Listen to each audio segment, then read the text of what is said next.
পাশবিক জীবন, মানবিক জীবন, ইমানি জীবন, এই বিষয়ের উপরে ইনশাআল্লাহ আল্লাহর তৌফিক শামিলে হাল হলে ধারাবাহিকভাবে আলোচনা হবে ইনশাআল্লাহ।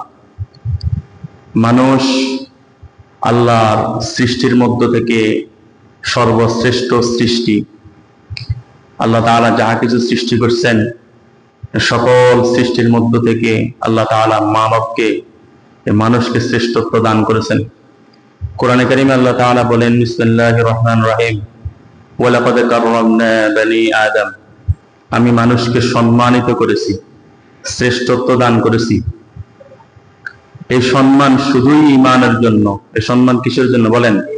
শুধুই সত্যবাদিতার জন্য, ঈমানের জন্য এই সম্মান।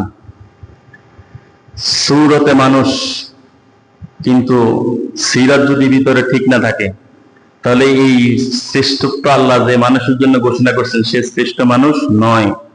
আকার আকৃতিতেই সে মানুষ, আসলেও আল্লাহ যে গুণাবলী বলছেন, ওয়ালাকাদ কাররামনা বনি আদম, আমি মানুষকে শ্রেষ্ঠত্ব দান করেছি, যদি তার সিরত ভিতর ঠিক না হয়, তাহলে সূরত দিয়া সেই শ্রেষ্ঠ মানুষের যে গুণাবলী এটা অর্জন করতে পারবে না।